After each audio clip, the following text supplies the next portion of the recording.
if they really find something.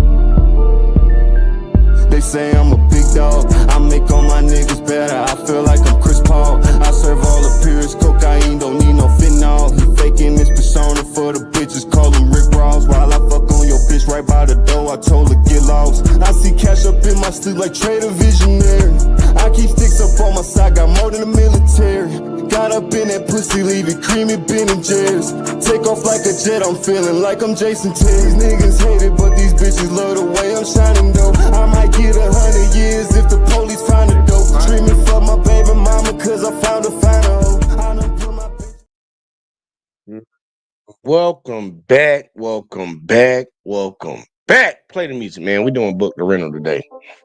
Yeah, we doing book the rental. I hope y'all like it, cause I'm liking it.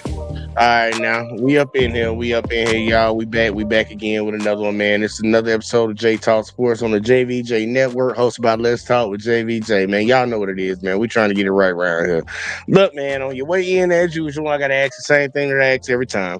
Make sure you hit that like, subscribe, share, turn the notice on for your boy. We trying to grow around here. Hopefully, you watching over on the network. And also watching over on J Talk Sports. If you're not watching on J Talk Sports or you're not watching over on the network, make sure you take your ass over there and sub up, because we got to split these channels up eventually. And I want y'all to be all locked in when we doing, because this next season coming around, it ain't going to be the same thing like it is right now. But look, y'all, since my boy CJC Money Podcast covered a little bit about the finals last night, I'm not even going to touch that. As of right now, y'all, it's a 1-1 game.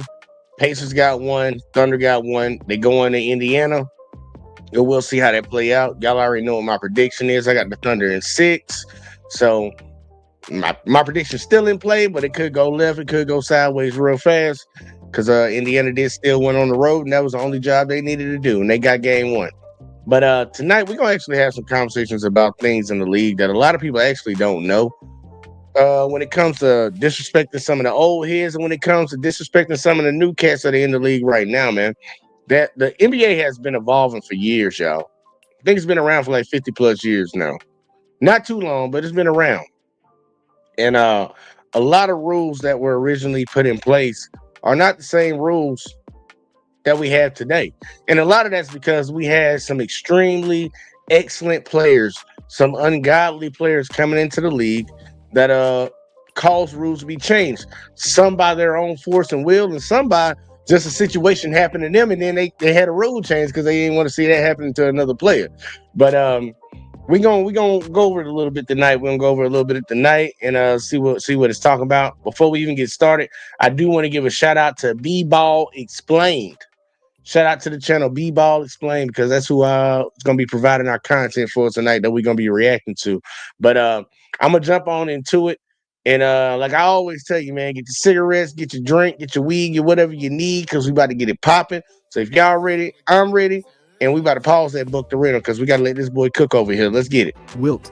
The league had never seen anything like him, and they had no idea how to handle it, so they changed the rule. His insane athleticism and size let him swat shots that were still hovering above the rim. He could tip them in, redirect, or just grab them right out of the air. So the NBA made the offensive goaltending rule a lot stricter. They didn't want players touching the ball while it was still inside that invisible cylinder above the rim. That change had Wilt's name all over it. Then came the lane. Back then it was only 6 feet wide. Wilt parked himself near the hoop and bullied everybody. The league had to push him back, so they doubled the lane to 12 feet. That was a direct counter to Wilt camping under the rim. The change forced him to play farther out and made defenders' jobs a little less miserable, but that still wasn't enough. Wilt's free throw routine was wild. He'd leap from behind the line and try to launch it in midair. It was legal at the time, so they fixed that too. They made a rule that you couldn't cross the line until the ball hit the rim or backboard. He had to stay behind it, like everybody else. Even after all that, Wilt was still breaking records left and right. He led the league in assists one year and even helped his teams win titles. The league threw every rule they could at him, and he still dominated. Zaza Pachulia. His name's... Y'all think about that, because we used to do that as a kid. You'd be shooting a free throw, but you need 2 points. You made the first one, but you needed 3 points. You made the first free throw, but you knew that you had to miss the second one. Man, you just toss that ball off the backboard and already jump from the line. Wilt was just jumping straight up from the free throw line to the goal and laying that hole up. It's like, nah, bro, you can't do that. Now, for a lot of people that are so crazed and blown out of the way with like a player like Jokic, talking about, man, he's a center leading the league in assists. Wilt did that already. Now we can talk about the level of competition. That is a conversation. And I believe Jokic is going up against better competition. But there has been centers, like we always act like this is the first time something happened. Nah. And the league changed the rules, so this guy couldn't do that shit no more. Let's keep going. Zaza Pachulia. What y'all think rule he got changed? Y'all remember Zaza? I actually think I know which rule he got changed, but let's see. Is now tied to one of the most important rule changes in recent NBA history. Back in May of 2017, during Game 1 of the Western Conference Finals, he closed out on Kawhi Leonard just a little too hard. Kawhi landed on Zaza's foot and rolled his already injured ankle. He didn't return for the rest of the game or the series. And just like that, the Spurs lost their best player and were swept. That one moment sent shockwaves across the league. A few months later, the NBA added new rules to crack down on reckless closeouts. This became known as the Zaza rule. Starting in the 2017 to 2018 season, referees could now call a flagrant or technical foul if they thought a closeout was dangerous. It didn't matter if the defender meant to hurt someone or not. If the shooter's landing space was invaded, the officials had power to step in. Video replay became a tool for them to judge closeouts more fairly. The goal was simple: keep shooters safe, and it's still being enforced today. In March of... Hey, look, no bullshit. That rule right there, I'm glad they changed it, but for real, Zaza got a bad rep for that one when Kawhi went down. And it was mainly because a lot of people wanted to see the Spurs beat the Warriors, and they wanted to see them go up against the Spurs, go up against the Heat. Like Zaza, I don't think Zaza did that on purpose, but they got the rule changed. You can't touch them once they go up. You got to allow them to land. You got to give them space and land. Good rule change. 2025, Jason Tatum twisted his ankle on a close. Just think about how many of these old heads was getting away with that shit back in the day, man. Somebody shooting a jump shot, just put your foot underneath them, and they twist their ankle. Because that's probably the number one injury that NBA players deal with on the regular. That was just free reign. They could do that all back in the day. I'm surprised ain't nobody put their foot underneath Wilt. Probably because he was so big, probably crushed their feet. Close out, and the defender was hit with a flake. That doesn't happen without the Zaza rule. It changed how defenders approach shooters and gave officials a clearer path to protect players from those risky, under-the-radar moves. By the way, if you guys want to subscribe, I'm going to be posting every day. Thanks. Anyways, Shaq. His presence alone shifted how teams played and how the league wrote the rulebook. Back in the late 90s and early 2000s, teams couldn't stop him inside, so they stopped the game instead. That's where Hack-a-Shaq was born. Teams fouled him on purpose, even when he didn't have the ball. Why? Because he struggled at the free throw line. His career average was just above 52%, and some years it dipped even lower. The tactics slowed everything down. Fans hated it. Games dragged, and the league knew something had to give, so they changed the rule. In the 2008 to 2009 season, the NBA added a rule just for situations like this. If a team committed a foul away from the ball in the last 2 minutes, the other team got one free throw and the ball back. That rule made it way riskier to foul guys like Shaq late in the game. It didn't matter if it was intentional or not. If you grabbed someone just to avoid a bucket, you paid for it. That rule's still in place today and changed how teams approach the final stretch of games. Even though it came after Shaq's prime, there's no doubt his career forced the league to rethink how late game fouls should work. Allen Iverson, his All right, we're going to start with Shaq, man, because we got to give some respect. Even though Shaq on some real petty-ass hoe shit nowadays, now that he out the league and stuff, and Shaq be doing a lot of hating, Shaq was just so dominant, man. Like, for real, man. I used to watch those games in the early 2000s, man. He coming down the court, especially when he played with my Heat. Bro, it's like, damn, bro, y'all just going to foul this dude? Like, it's a close game. We late into it, fourth quarter, game coming down to the wire. And y'all just hacking this dude, bro. Y'all just hacking this dude at half court. They would just go grab him. Like, dude, he wouldn't even be nowhere near the ball. And they would just go grab this dude just to send motherfucker to the free throw line. Send his ass. Now it's like, nah, bro, you foul him. You foul him, let the team shoot free throws and they get the ball back. So it's kind of pointless to even do that shit. And that's all because this guy was so dominant. They didn't want him to get the ball in the paint. Now think about this. You got to throw it towards the old heads. They weren't doing that to them old heads back in the day, and it was legal. It was legal to do that. And mainly because Shaq couldn't shoot no free throws. influence went far beyond the court, and it forced the NBA to make changes in how the game was enforced and how players were expected to show up. His crossover was legendary, fast, sharp, and full of hesitation. But that hesitation brought controversy. Iverson would sometimes slide his hand under the ball, just enough to blur the line between a legal dribble and a carry. There wasn't a new rule, but refs started cracking down. His style pushed the league to enforce carrying violations a lot more strictly. He changed how players were called for hesitation moves, even if he didn't break the rules outright. But Iverson's impact didn't stop there. In 2005, the NBA introduced a league-wide dress code. Players were required to wear business or conservative clothing when arriving at games, sitting on the bench injured, or doing any official team activity. No more jerseys, hats, chains, baggy jeans, or Timberland boots. That decision was directly tied to Iverson's fashion. He wore what he wanted, baggy clothes and visible tattoos. The league saw that as bad optics. Iverson pushed back hard, calling it unfair and saying it targeted guys like him. The move sparked years of cultural debate. Of course, things have gone back to normal since then, allowing players to express themselves. George Mikan, he was the league's first true force in the paint. We're going to start with that AI one right there, because that was just straight up racism right there from the get-go. They did not like the way the black dude was dressed. They wanted to have some way to control him because they were giving him millions of dollars, and they felt like they was feeling themselves. That's all that was, y'all. That's all that was when it came to AI. And I remember it. We can blame it all on David Stern for that bullshit. Coming here in a suit and tie when you're coming to play basketball. Like, that's that old school shit from like when you was in high school or when you was in college. You're going to do it my way, or my way is the only way to do it. Now, there's multiple ways to do it. And honestly, your way is not the best way to do it. It didn't matter how that dude came in dressed to the game, man. It mattered about how he played when he got on the court. Now, I will say some of these new players that's out here right now, they wear some weird stuff. I'm just putting like that, some weird stuff. But man, let's stop trying to enforce grown folks what they should and shouldn't do. I understand you work for a certain company, but guess what? Them old men wear whatever the hell they want, whenever the fuck they want. Let's be real. Paint and his dominance led to some of the earliest major rule changes in basketball. In the early 50s, the lane was only 6 feet wide. That let Mike in. At 6'10" and over 240 pounds, camp under the rim with no resistance. He bullied defenders, cleaned the glass, and scored at will. So the league made a change. In the 1951 to 52 season, they doubled And that boy playing with glasses on. the lane to 12 feet wide. That rule, known as the Mike in rule, pushed him farther from the hoop and made defenders' jobs just a bit more manageable. This was basically Wilt before Wilt, but they weren't done. They also introduced the offensive 3-second rule that same season. Before that, bigs like Mike N could just stand under the rim forever. Now, offensive players had to move in and out of the paint or get hit with a turnover. It was a direct response to Mike N's ability to dominate positioning and scoring without leaving the low block. These two rules came together to force more motion and balance the game. Even with the changes, Mike N stayed effective. He still led the league in scoring and rebounding, but the rules stuck, and they're still part of the game today. Mike N's influence lives on in every 3-second call, in every lane violation.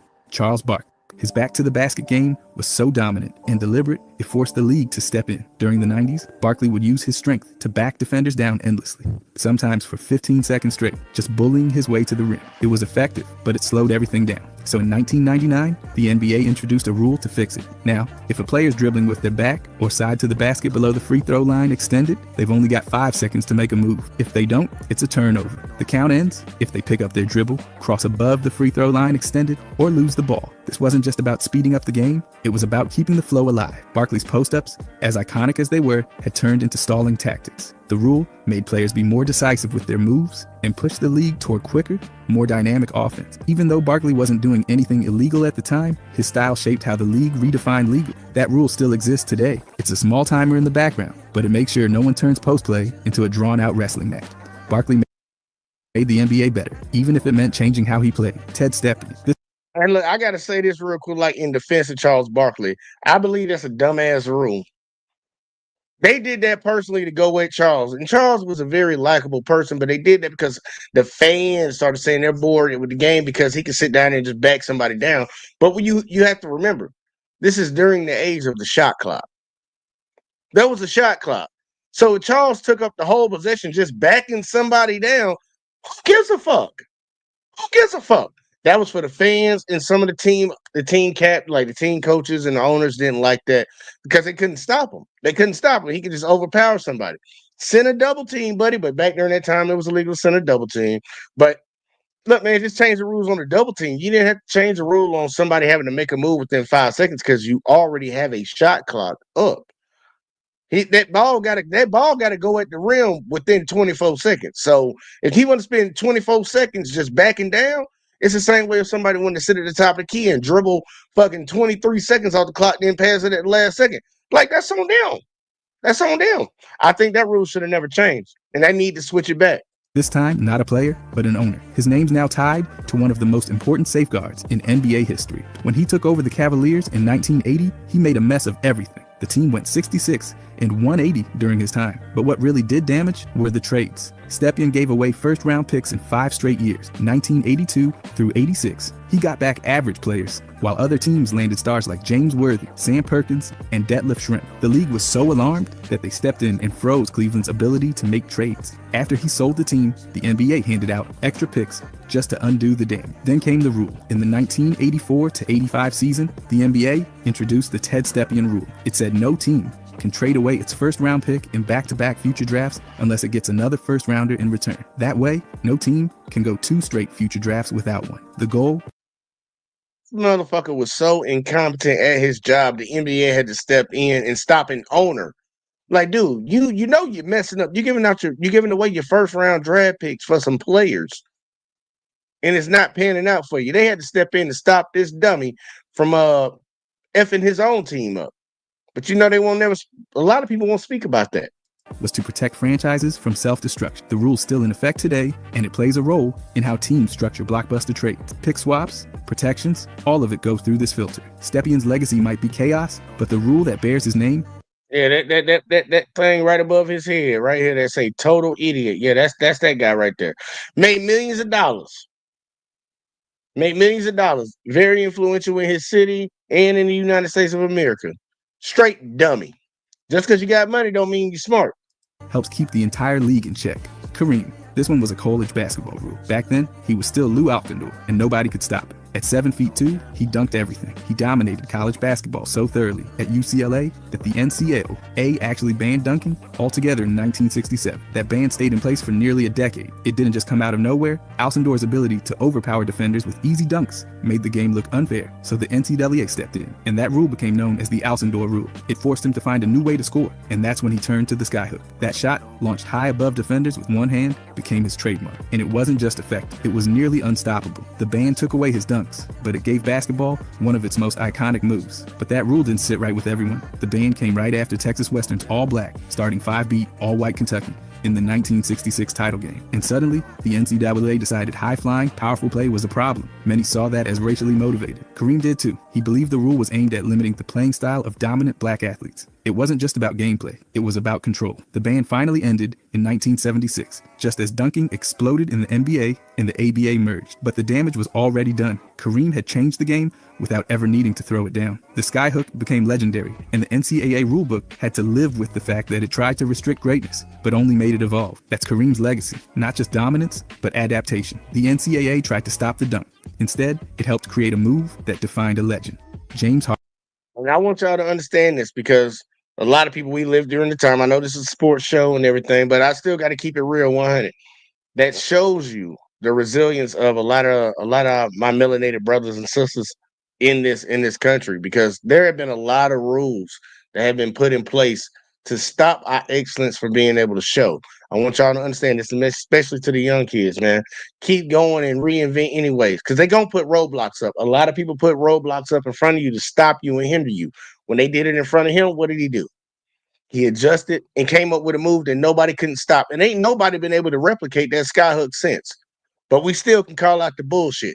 They did that because an all-black squad beat an all-white squad. And it's like, oh, them boys over here high-flying and all that. We can't keep up with that. Change the rule. You can't dunk no more. It's like, okay, really? And I bet them boys still went back and won again. Let's keep going. James Harden, y'all. The bearded one. The bearded one. What do we have, James Harden? What'd you do? Harden. His ability to turn fouls into a scoring weapon changed how the NBA called the game. For years, Harden leaned into defenders, hooked their arms, and extended his legs after stepbacks, all just to bait refs into blowing the whistle.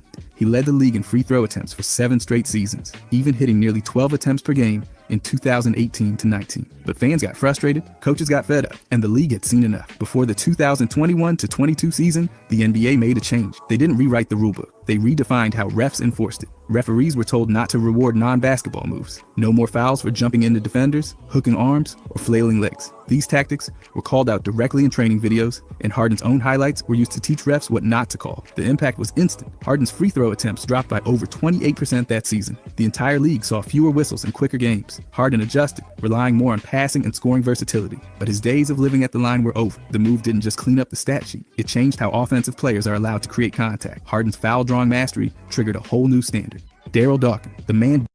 Stop him before they get to Daryl Dawkins, because we got to give James Harden some props. He was probably the most unguardable player in NBA history. That's my honest opinion, y'all. I said it. He was probably, during his prime out there in Houston, the most unguardable player. And that rule redefining, which, aka, you changed the rule. You changed the rule to say, no, this is actually not a foul now. Instead of that was a foul before. This man had people guarding him from his side. Like, I'm looking at y'all right here, right now. It was somebody standing beside me, guarding me like this, but to my side, with their hands behind their back. I've never seen somebody be guarded that way in my life. They wanted to force him to the paint so a big man would goddamn be able to block his shot. And then he mastered the floater. He mastered, dude was probably the most unguardable player in NBA history. It's crazy. But to see Uncanny in the building said his biggest weakness was the playoffs. Hey, look, I can't hold you on that. When it got time to get to the playoffs, his he shrunk. Like, he shrunk under the biggest lights. I cannot deny that. I won't even sit here and try. But the dude, he was probably the most unguardable player I've ever seen in my life. Like, hands down, not even a conversation, not even a question. The dude was just, it was just crazy to watch him. And remember this, because I believe that the Golden State Warriors with KD were the best team ever assembled on the basketball court. I think they the best. Most like, no team could beat them in the 7-game series. The Houston Rockets with James Harden almost did. We got to remember that. Dunked so hard, he literally changed the structure of the game. No. In November of 1979, Dawkins shattered a backboard with a thunderous dunk against the Kansas City Kings. Glass exploded across the court, and the league suddenly had a safety nightmare. Just a few weeks later, he did it again, this time against the Spurs. 2 backboards destroyed. That wasn't just chaos, it was a wake-up call. The NBA couldn't afford to have games stopped because someone dunked too hard, so they made changes. First, they started fining and suspending players for breaking backboards. That didn't stop the power dunks, but it sent a message. Then came the big fix. Breakaway rims. These rims were built to bend under pressure, absorbing the force of high-impact dunks and snapping back into place without cracking the glass. And the glass itself got an upgrade too. The league switched to half-inch tempered glass, which was way more durable, and if broken, wouldn't send dangerous shards flying. Dawkins didn't just break equipment, he broke tradition. The league's response became the standard across all levels of basketball. Every rim that bends, every backboard that holds up during a dunk owes a little something to Chocolate Thunder. His dunks rewrote the rule book, not in words, but in hardware. Thunder. Michael Jordan, his name didn't just change basketball, it reshaped. All right, here go everybody about get ready to go ahead and glaze out. Yeah, I know Uncanny had glaze out on this one. The rule book. During the 1980s and 90s, Jordan dominated with unmatched scoring, ridiculous footwork, and killer isolation plays. At 6'6", he exploded past defenders or rose right over them. Teams like the Pistons built entire defensive systems around stopping him, but the Bulls had an answer. They cleared out one side of the floor and let Jordan go to work. These clear-out isolations became so common and so effective that the NBA stepped in. In the 1994-95 season, the league introduced a rule to crack down on illegal offense, targeting teams that overloaded one side of the floor just to give one player isolation space.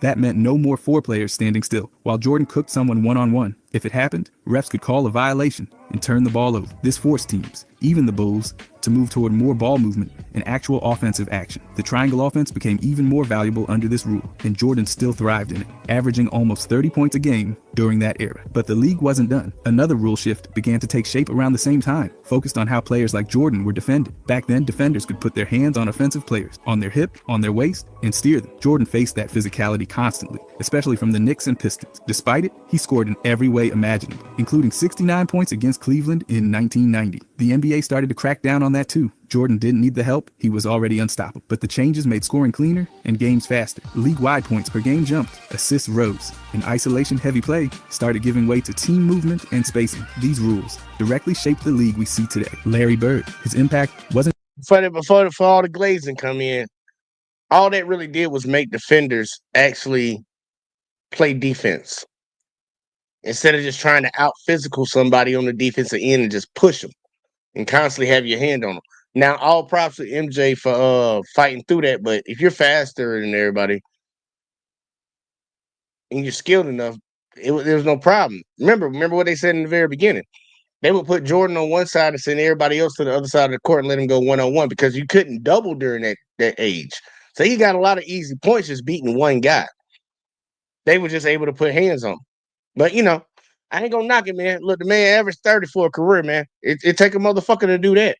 Just felt on the court. It reshaped how teams handle their money. In 1983, the NBA introduced a salary cap to create parity and control spending, but that cap came with exceptions, and one of the most important became known as the Larry Bird exception. It allowed teams to exceed the cap to re-sign their own players, helping keep stars with their franchises and avoid roster overhauls. The rule required a player to spend 3 consecutive seasons with the same team without being waived or switching teams in free agency. Once that condition was met, a team could offer a contract beyond the salary cap, up to the maximum salary allowed. Bird was the first. The Celtics re-signed him using this new rule, and his name stuck to it forever. The NBA later expanded this into 3 levels: full bird rights, early bird rights, and non-bird rights. Full bird rights are the most powerful, letting teams go over the cap and offer 5-year deals at max salary. Early bird rights kick in after 2 years and let teams pay up to 175% of the player's previous deal or the league average. Non-bird rights apply to those with less than 2 years and allow smaller increases. Bird rights changed everything.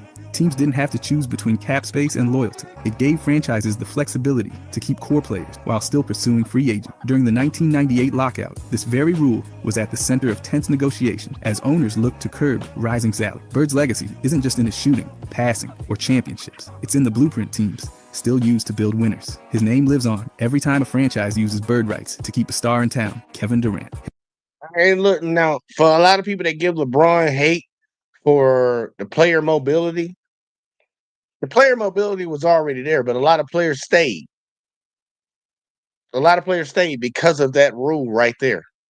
They could give me more money than anybody else. It gave me the ability to get more money from the team I played for than just leave and go actually chase some shit. And a lot of players back during that time, let's be real, a lot of them weren't trying to win. They were okay with getting paid. I'm being paid to play the sport that I love. I've been playing since I've been growing up. Fuck them championships. And some of them already had some. LeBron gave it. Look, man, I don't care how many people say about it. Look, you play the game to win. And if you can in life, if in life you had a better job opportunity that was for a rival company, I promise all y'all gonna get up and go take it. Because it's gonna pay you better, you're gonna have a better work life, and your ass gonna be winning.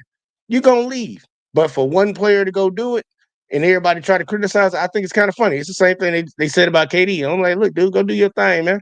You here to win. I don't give a fuck how you do it. Because what they say, if you ain't cheating, you ain't trying hard enough. Well, they ain't cheating. They did it within the rules. But let's see what KD changed.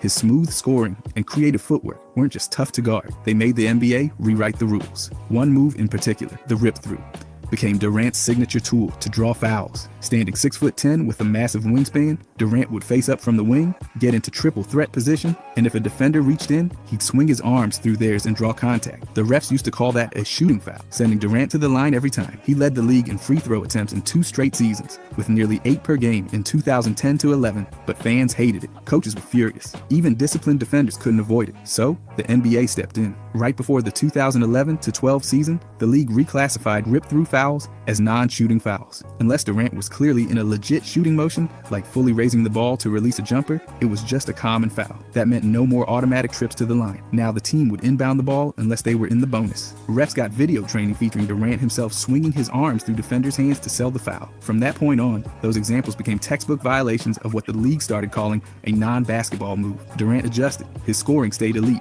but his free throw attempts dropped. The league-wide attempts dropped too. The rule set a precedent that later influenced the unnatural motion crackdown in 2021. Durant's rip-through didn't break any rules, but it exposed a hole in how fouls were called. And when he kept going back to the line again and again, the league realized it had to change how the game was officiated. That's how powerful Durant's influence became, strong enough to shift how the NBA defines a scoring attempt. Reggie Miller. Oh, let's be real now.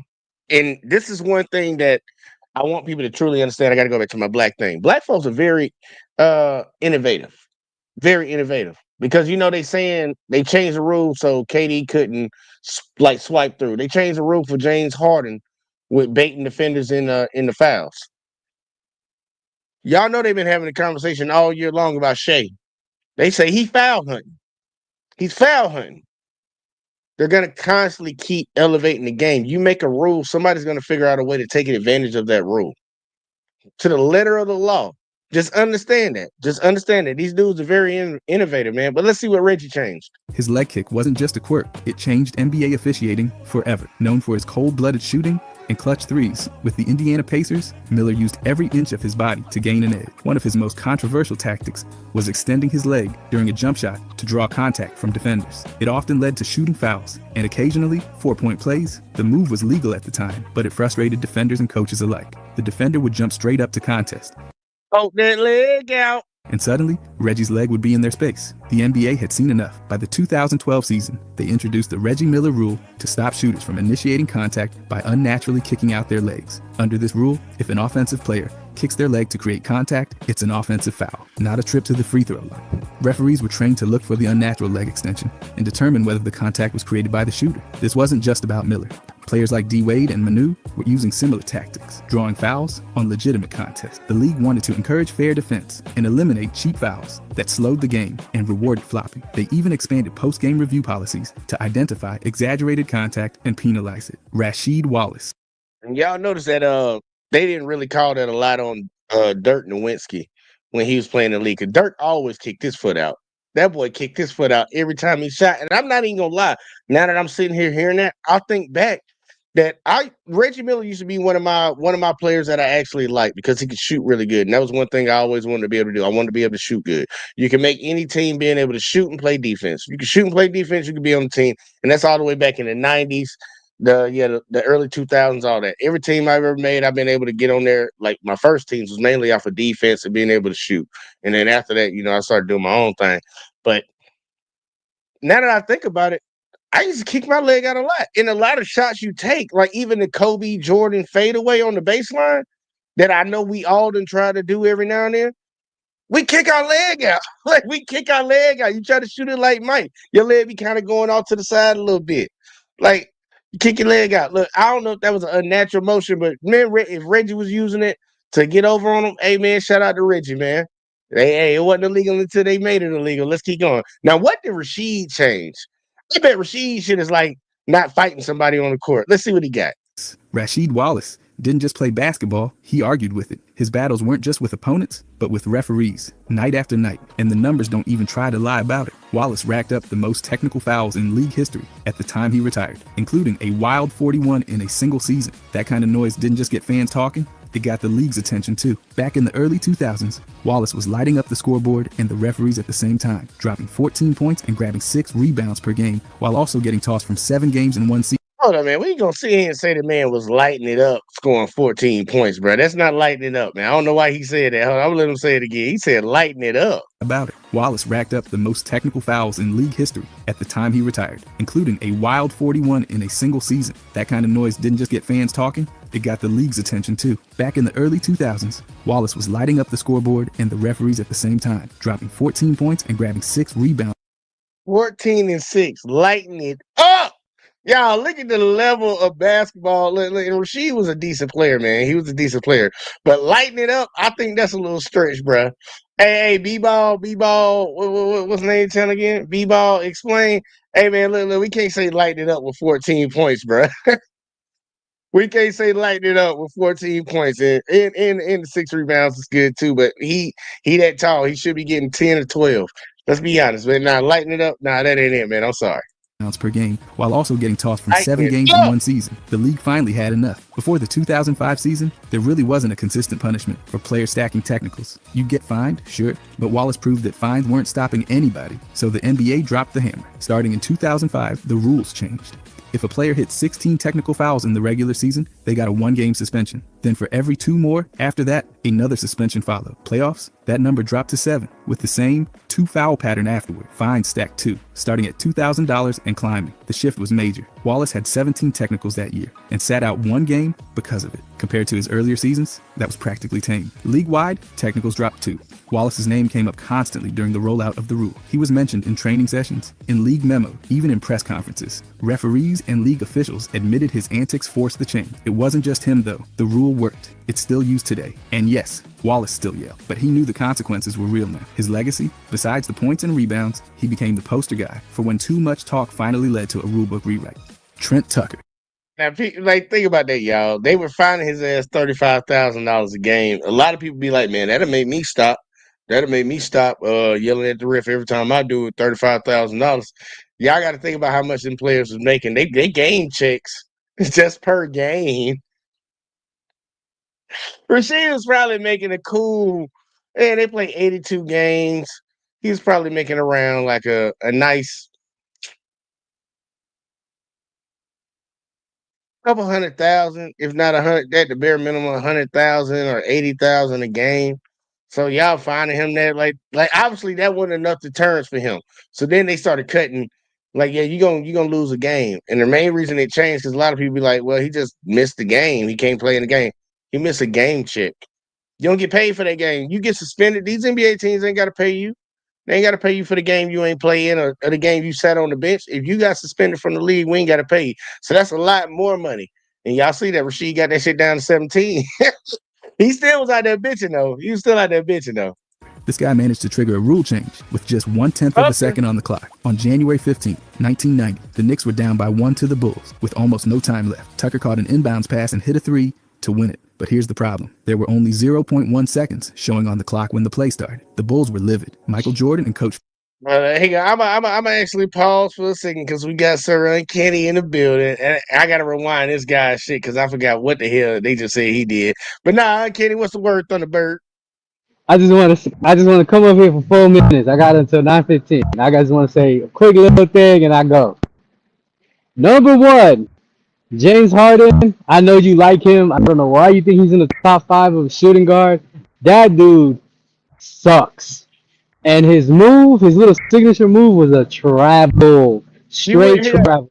I know that you don't want to put on. I ain't putting him 1 or 2, but you saying he not in the top 5 of all time shooting guards? Never. Damn, who you? I need to know your 5. I need to know your 5 real quick. Like, So it's always gonna be MJ, Kobe, Wade, Iverson, and I guess T Mac, Reggie Miller, anybody but that dude. see, now, see, we got to take those last 2 off. We can't use those last 2 because, Crazy like, as no. If you AI got to be go the talk point about guard, bro. ever won the championship, then it's the same thing. Ray AI Allen's got to probably be the point. AI, well, you don't put Ray Allen above him? hell yeah, Clyde Drexler, anybody that's a shooting guard. But honestly, you give a damn Like, about James Harden. That's number one.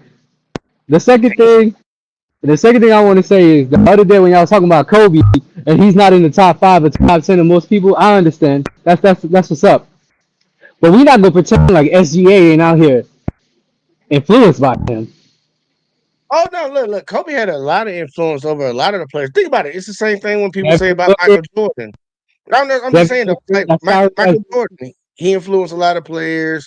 Kobe influenced a lot of players. LeBron, Steph. Look, think about it. If you really want to talk about influence, Steph influenced more players than anybody else. I believe that because of the way he shoot threes. But I'm gonna just say this for Kobe, just to defend Kobe for the other night. I was trying to defend him so bad. Um, SGA out here won MVP, NBA MVP. He leads the league in scoring, and he mimics Kobe Bryant. I didn't even know that because I don't be watching him play all the time because I don't be watching OKC. But once I started seeing, it's like somebody had showed like a video of him mimicking his moves. I was like, oh, now it makes sense. My SGA out here lighting it up, and if he lighting it up, then Michael Jordan will be lighting it up right now. SGA, Jimmy Butler, all these dudes, they're proof that Michael Jordan will be running the league right now with his middies. You know that's cap because first off, Michael Jordan couldn't dribble like Shake Hand. Shake can actually handle the ball pretty good. Yo, I'll just ask you, who handles the ball better, Shea, Michael Jordan, or Kobe?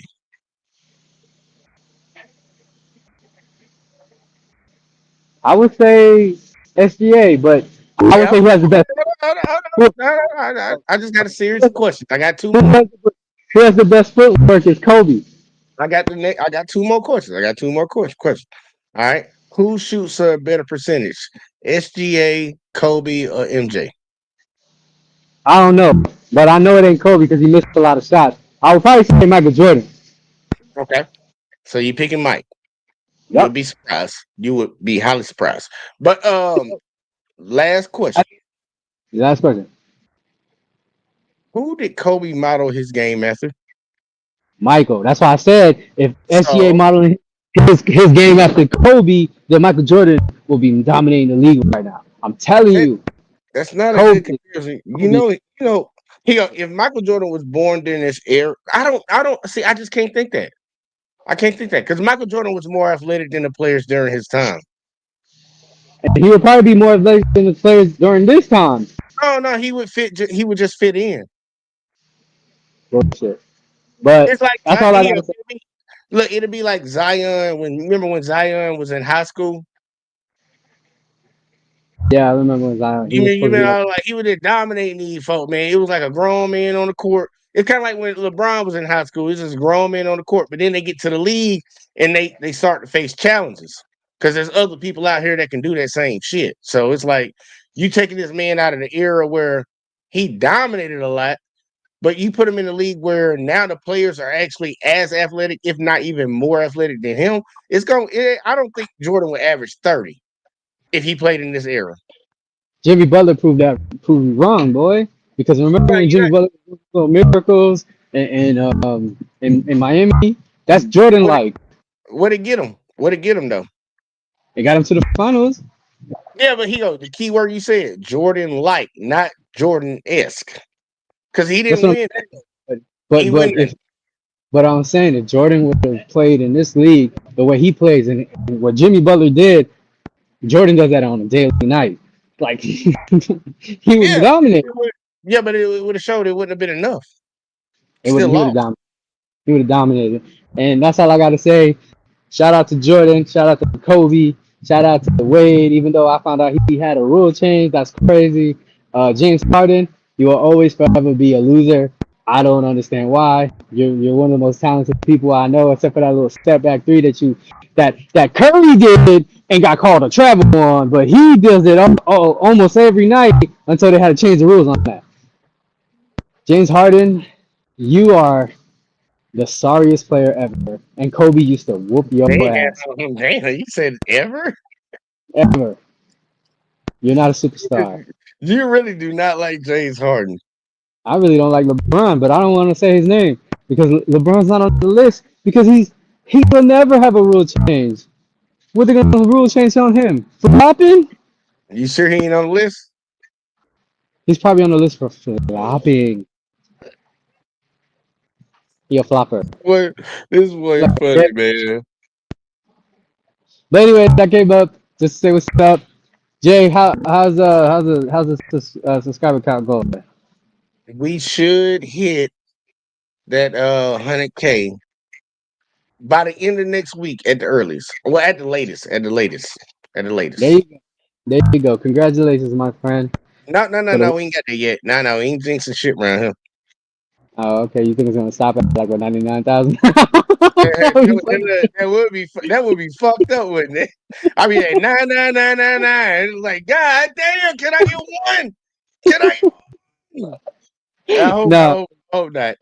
Hopefully it doesn't happen. I got to get back, but I just wanted to come up here and defend my boy Kobe. All right, you keep on topping them off. You know, I hope you got everything you needed. But yeah, that ain't it. And yes, Kobe is not top 5, man. He's not top 5. You agree to that, right? Top five. Goodbye. Top 5. Bye, Kenny. MJ, I mean, Kobe is not top 5, y'all, of all time. For all the Kobe fans that love him, I understand the feelings that you have, but he is not top 5, and I will tell you why before we leave the show. But let's get back to, I want to hear what they said the Tucker kid did, because I forgot what they said about the Tucker kid. Right.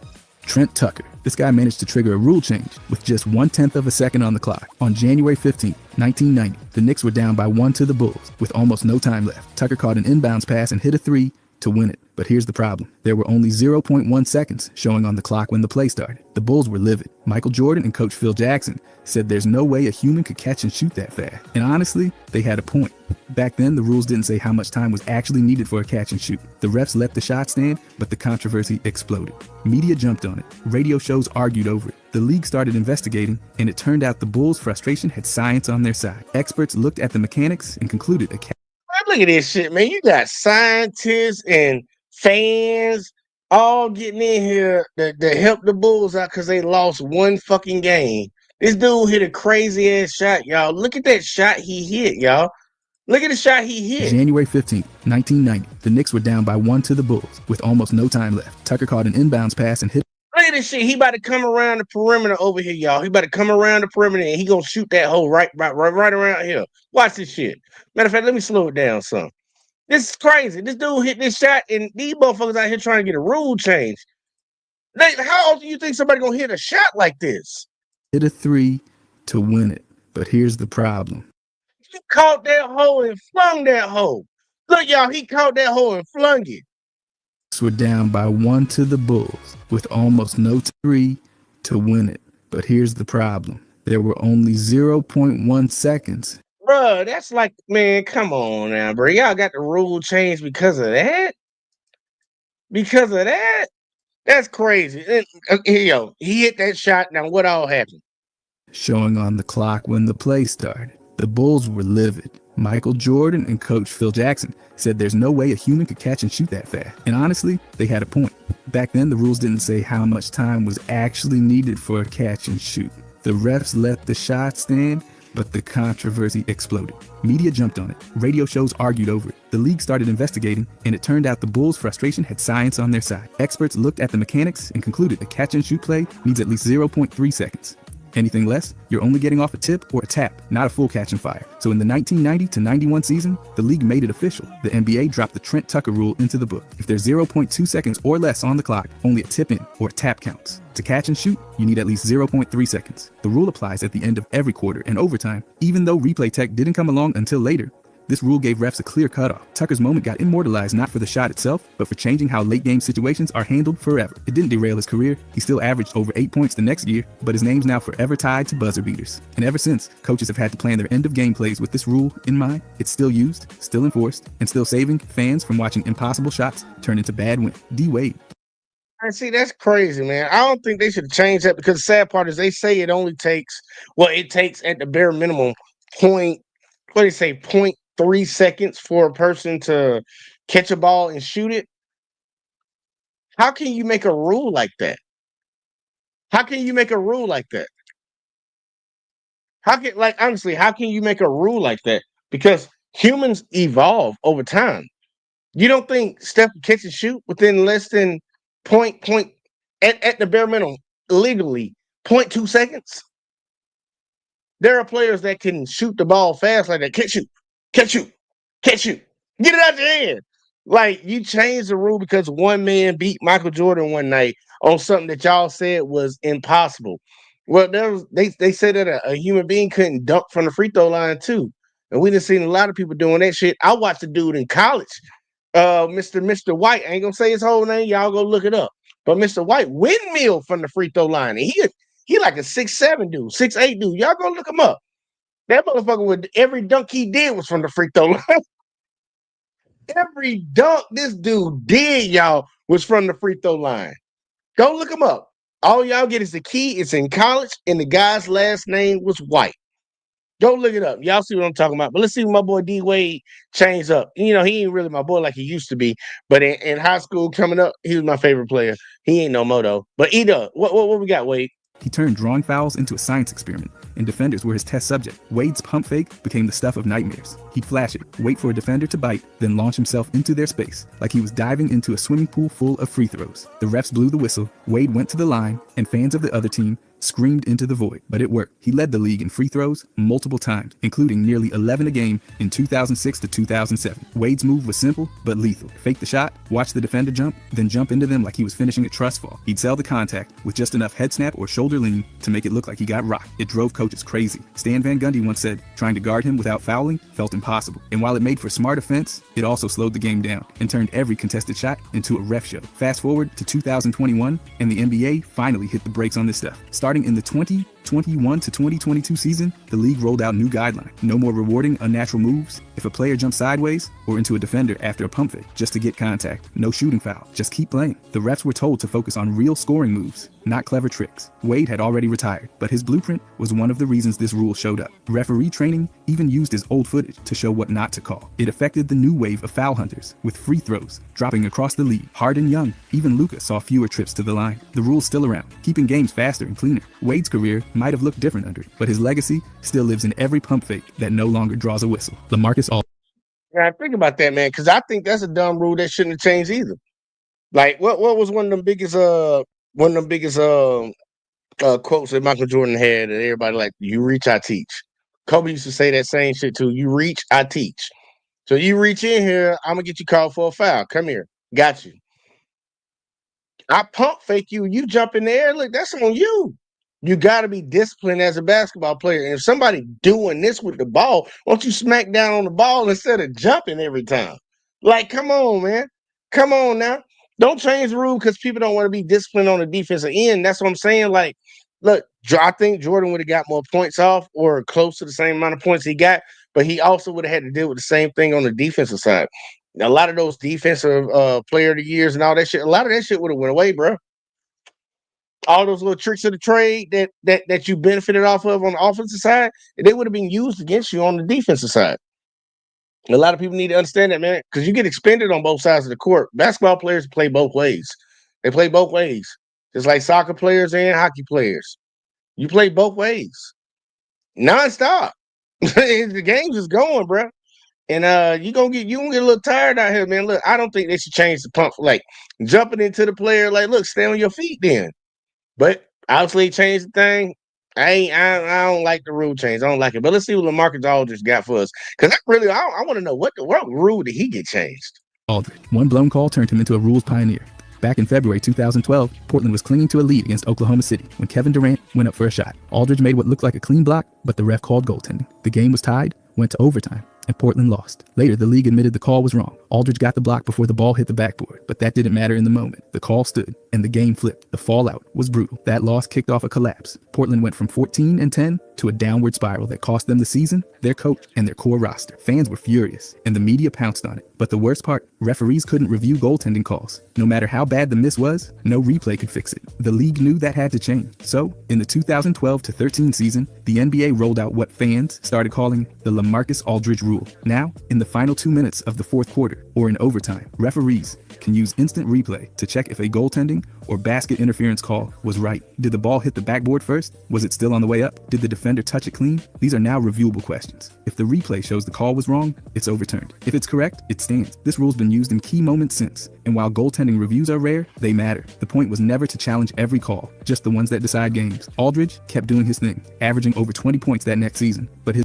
Now, that don't even make no sense though, because them points at the end of the game could add up. Like a lot of missed calls throughout games can add up to a missed game, like to a loss.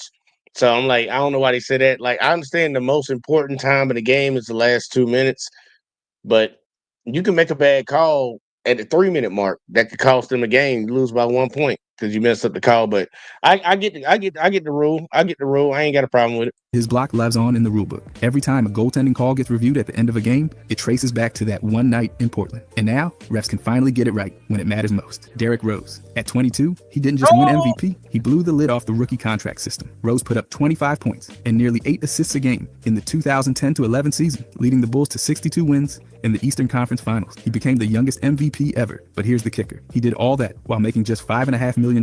That number was pocket change for a player doing what Rose was doing. Under the old rules, even if a young star dominated like Rose, teams could only offer an extension starting at 25% of the salary cap. For someone like Rose, that wasn't cutting it. Chris Paul, president of the Players Association at the time, saw how unfair it was. He pushed for a fix during the 2011 lockout, arguing that guys like Rose deserve more. The result? The Derrick Rose rule. Starting in the 2011-12 season, if a player finished their rookie deal and had been named MVP, Defensive Player of the Year, or made an All-NBA team recently, they could get a contract starting at 30% of the salary cap. That's 5 extra percent, or about $8 to $10 million more per year, depending on the cap, but only the best of the best could qualify. Rose was the first to cash in. He signed a 5-year deal worth $94.8 million. He earned it. Even though injuries later slowed him down, his impact on contract structure stuck. The rules helped others, like Paul George, Luka, and Tyrese Halliburton, pull in big extensions early. The league kept the rule in place through 2 more CBAs. Teams can now build around young stars without fearing early exit. The criteria are strict but fair, and every time a rising player earns that 30% deal, it traces back to Rose's MVP season and Chris Paul's vision. They didn't just change the game, they rewrote how stars get paid. Derek Harper.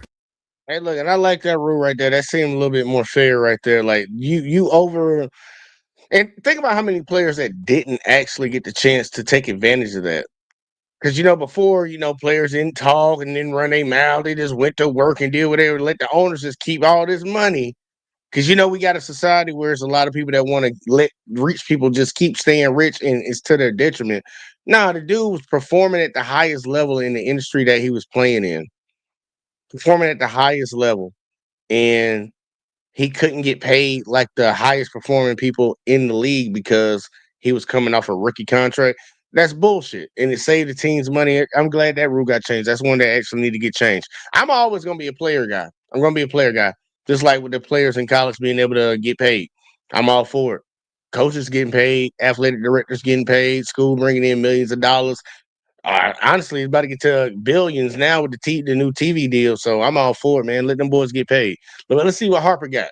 His defense was like being caught in airport security. You weren't getting anywhere without someone's hands on you. Harper was a master of hand checking, especially during his time with the Knicks in the early 90s. He made a career out of steering offensive players like he was driving a bumper car. If someone like Michael Jordan was trying to break free, Harper was glued to his hip. Legally, at the time, it worked. The Knicks ranked second in defense in 1994, allowing just 92 points per game. But fans weren't exactly thrilled watching 95 to 93 slugfests. The league took notice. Harper's style and the physicality of teams like the Knicks and Pistons were seen as part of the problem. Scoring was down, games dragged, and referees couldn't do much with the rules in place. In the 1994 referee training video, Harper's hand checks were used as textbook examples, just not the good kind. So the NBA stepped in. Starting in the 1994 to 95 season, hand checking got its first real restriction. Defenders couldn't use their hands in the backcourt or above the free throw line. If you used a forearm, it had to be sub. No more riding opponents like a shopping cart. But that didn't kill it completely. Harper kept using quick footwork and anticipation to stay effective, putting up over 11 points and 5 assists per game in that first season of Chain. The crackdown evolved. By 2004, hand checking was gone. All contact that messed with speed or rhythm, that was a foul. The league wasn't messing around anymore. Scoring jumped. Slashers like D. Wade and Steve Nash lit up defenses, and guards took over the game. Harper's influence stuck around though. Every rule that came after was shaped by how annoying he made life for ball handlers. So even though he played defense with his hands, it forced the NBA to use theirs, to rewrite the rulebook. If you enjoyed this, I'm gonna be. That's what I'm trying to tell you, man. Look, I was messing with Uncanny. LeBron wasn't on the list. He ain't had to change the rules. He just played within the rules and dominated like a Greek god out here. Well, not ain't no Greek god because them shit's made up. But look, y'all, that rule right there being changed made people actually play real defense. I'm gonna keep saying this for the people that played in the 90s, and a lot of folks 90s and beyond. Dude, they could put hands on people. And if you don't know nothing about guiding somebody and moving somebody a certain type of way, if he moved this way and I got my hand on him, I can stay with him. I can even grab his jersey a little bit if it come down to it to make sure I stay with him. Defenders didn't have to really truly defend during that time. They didn't have to stand back and actually stay in front of somebody. Playing defense nowadays is way harder than it was back in the day.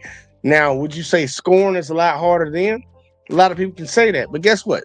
These same players that are playing in the league right now, they play pickup ball. They play in the gym. Maybe if they wild, they playing at fitness or whatever, wherever y'all go to play basketball. We hand check on the court. We all up in somebody's body. We guiding, we grabbing. And one thing I don't like is like the old heads say these players are soft now because they don't deal with that shit in the league. And I'm like, they grew up dealing with it. Street ball is street ball. NBA can change whatever rules they want, but these players are battle tested when they get to the league. They done been through it all. They done seen it. Y'all set the standard. They're taking the standard to a whole nother level. But that was some instant rule change, man. Especially with the Mikening. I didn't know nothing about Mikening, man, but he was the Wilt before Wilt. That's crazy. Like expanding the lane, man. 6 feet. Man, dude, if the lane was 6 feet now, bro, that'd be crazy as hell, bro. That'd be like playing in middle school or elementary school, man. Like, dude, I'm coming down the lane easy on y'all, like easy. That shit had to get spread out so people couldn't just camp in the lane, man. That's a testament, man. Look at the innovation of all these players that played in the league, including that stupid ass owner that that owned the team. The league has evolved a lot since the inception of it. There's been a lot of players that have transformed the league to what it is. Shout out to the old heads and shout out to the young heads, from Derrick Rose raising the pay for a player coming off his rookie contract, which was crazy. Think about how many good players came before him that exceeded their rookie contract, exceeded their second contract. Like, dude, I'm an MVP, all defensive, all NBA. And that don't mean nothing. Y'all weren't paying nothing for that. What was the incentive for these players to even play at that level besides getting a bonus when they go to the playoffs and possibly win the championship? Owners were just holding money, man. Holding money. I don't know why a lot of people try to defend rich folks holding money against other folks. Like, well, they got it. It's like, man, fuck all that bullshit, bro. You got more money than you can spend in a lifetime. And fucking your kids. Like, shut up. Motherfucker need to pay a motherfucker when they doing something, when they the ones building up your shit. But shout out to all the players that were listed in here, man. And shout out to the channel B-Ball Explained, man, for giving us the content for tonight, man. Look, the game has went through a lot of changes. There's been a lot of extraordinary players, old and new, that have transformed this game. Shout out to Steph Curry because they didn't put him on the list, man. But that them shooting from distance, bro. Now these little kids got some folks. Every little kid want to shoot a 3. Before we all wanted to boom that bit, but some folks can't dunk.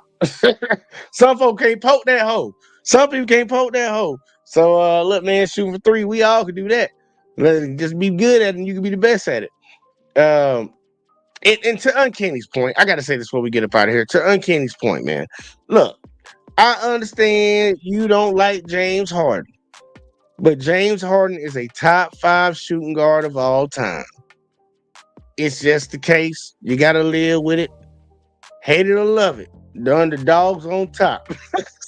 Hey, look, man, y'all hit that like, subscribe, share the video, turn the notice on. And your boy gonna get up out of here, man. I catch y'all in the next one as always, man. That's if they really find something.